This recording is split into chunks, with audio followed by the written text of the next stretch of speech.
Hi everyone, my name is Lucia Vander Zalm from Independent BC. I'm very excited today to have Rick Dignard with me, and we're going to have a wonderful chat about all things Independent BC. So Rick, this is very exciting. It is. I mean, BC is ready for a change. People are hungry for change. Yeah. Tell us a little bit about how this all got started and what created this incredible idea. So we, as you know, and thank you so much for supporting us with the David Eby recall initiative. We went through that initiative. It was a 60-day initiative, and unfortunately we weren't, fortunate enough to get to our target. But we did loosen the lid on that whole, Bill 36 thing. So we're quite happy about that. There's a lot of different groups now that are involved, which is great to see. Lots of different awareness now. It's not going to go away. It's going to just continue to hurt people. So that's good to see. That's a sort of a good legacy. Yeah. So very happy and proud of all the people that we work with. We worked really hard on that initiative, and proud to be attached to it. So thank you to everybody for that. But afterwards, Sal Vatro, who was the principal, he was the proponent for the recall. Where do we go from here? Like, what do we do? And we had a few people in media ask us, what's next? What are the next steps? And we tossed a few ideas around because we want to continue to serve in some way. Like, what can we do in our world, to get people involved? And because that's always going to be the key, is getting people involved. Mm-hmm. So we tossed some ideas around, and Sal came up with the idea of Independent BC, and we had a few other people involved, and there was a fair bit of interest in the idea of Independent BC.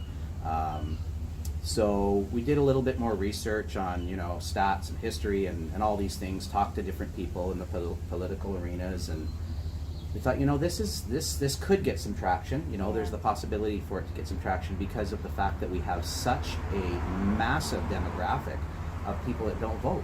Yeah, what's the percentage of that? Well, in round numbers, you can say half of the eligible people don't vote. So, you're talking about 1.5 million and change or whatever. They just don't vote. That speaks volumes, the apathy, right? 100%. So, well, what do we do with that? Do we just say, oh, well, at least we got half? Do we just target on the half that bother to vote and participate? And I'm thinking, and Sal's kind of thinking, it's like, no, we got to tap into those people. Yeah. Like we have to make them understand that that's not an answer to not vote. Just give up, throw your, throw the towel in. That doesn't work. So that's, and so this gets some people's backs up because it's like you feel like you're, they feel like you're challenging them, and it's none of your business or whatever. But yeah, we are challenging people. We and I always bring this up that we all had people fight for us at some point, so that we could have the lives we had. Mm-hmm. They didn't ask me, I didn't ask them, but thank God they fought for us. And we're going to have people come after us that are going to have this kind of world or that kind of world. So anything we can do today while we're healthy and we've enjoyed, a lot of us the most of our lives to this point, like, come on, take 10 minutes and exercise your vote. Now, I was always that guy that said, if you don't vote, don't complain, because I believe voting was something that we should be doing. Mm-hmm. And I still do, except for the fact I didn't vote last couple of elections because I went to Same. go. and I shame on me. And then I said, no. I said, I'm understanding why people are saying it. I didn't at first until I started figuring out I'm literally giving one group of sort of globalist agenda type people running parties. I'm supporting them, and I'm not going to do that.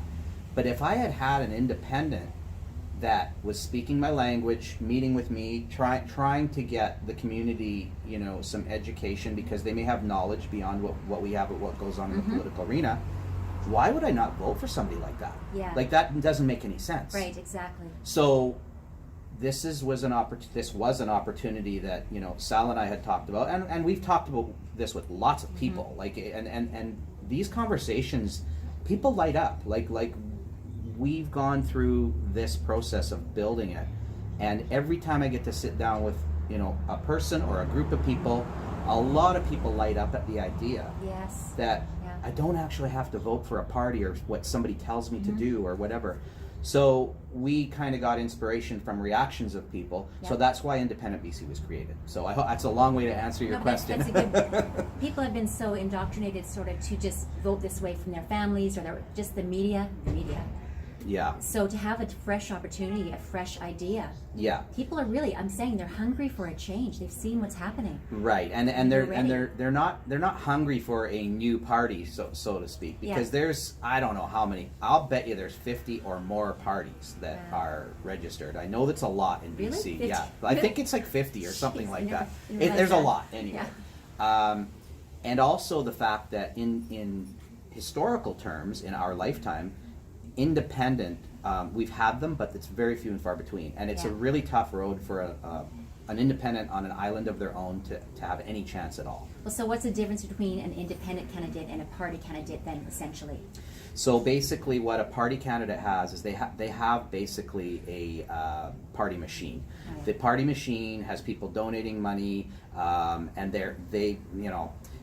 it's gotten pretty corrupt in the party system, where monies that even we contribute can be used to make them look good. Like, look what we did, and a lot of times, indirectly or directly, that money came from people that don't even support that party. So a party in general, the way the system's supposed to work, is supposed to look after everybody, not just the people that like them or Really? support them. Yeah, Really? yeah, Jeez, what a concept. Newsflash, right? Gosh, yeah. So that's changed. That's gone. So the independent doesn't have a party over their shoulder, or they're looking back going, is that good, boss? Like, did I do good, right? No, that's not what a candidate should be there for. So the independent candidate has that stress of having to please the party off of their plate.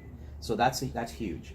The challenge is, do you have somebody that's knowledgeable enough and competent enough to know the workings of government? And I can tell you, like, 100%, there's a lot of people out there that know exactly what's going on. So how are you going to track these people? How are you going to find these people? Well, so this is the deal. So the only way they're going to sharpen their iron is by putting themselves in a position to talk to the people in the community.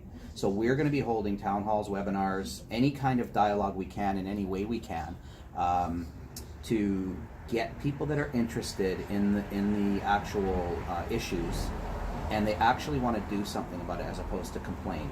Like they complain. Like if you're in a conversation, they can tell you how it works. They know how people are manipulated and how governments get what they want.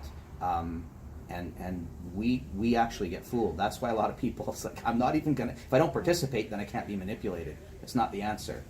Vote for something that, if it's available, take the 10 minutes and go vote for it. But get yourself informed a little bit. I mean, our kids deserve it. Our future generations deserve it. People, like I said, did stuff like that for us that didn't ask us. So that was sort of the spirit of Independent BC.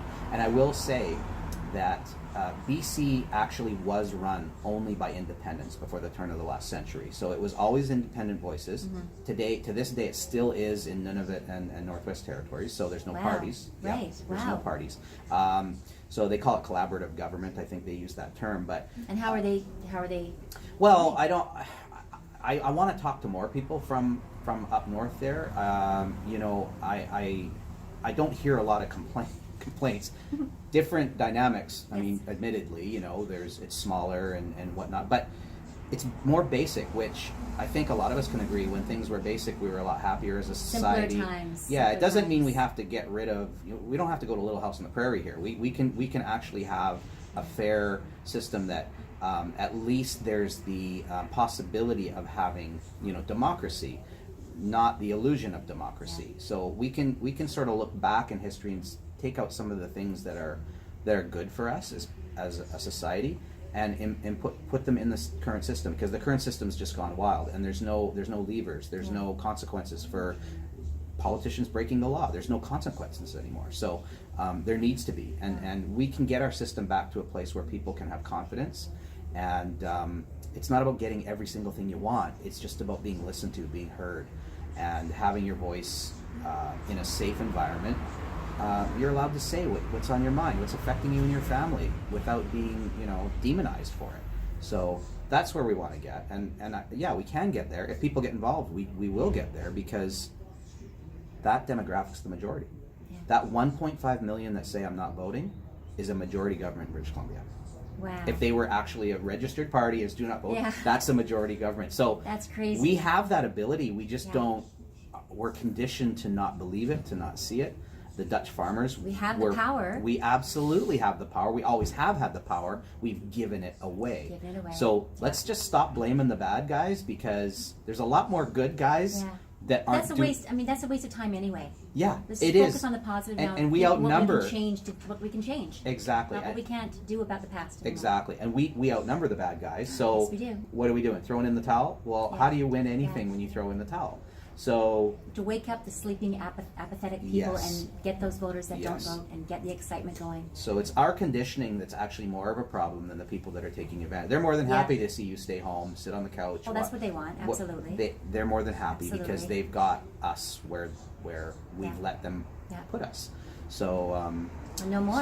So and no more. Like I mean, I personally, I'm done with that. But I will not give my vote to a globalist party machine. I just won't do it. Yep. And I understand now, after that's stuff you learn through life, that I'm not going to vote for the sake of voting. I'm going to vote for somebody who's actually going to bat for me. Again, a At novel least. idea, right? And a crazy it's idea. not rocket science, right? Yeah, exactly. So that's what Independent BC is about. Yeah. So. Okay, well, I'm Yeah. excited. This Yeah. this is exciting to talk about Yeah. and discuss, and we'll wrap this up right now so we don't go too long. And soon we'll have more videos on independentbc.ca with different voices and different people. So this is very exciting, and wow, what a concept, and Yeah. what a movement this can be, you guys. Yeah. So thank you so much, Rick. Yeah. And Thank you, we'll Chia. talk again very soon. Awesome. Bye, everybody. Thanks, everybody. Bye. Bye. Bye.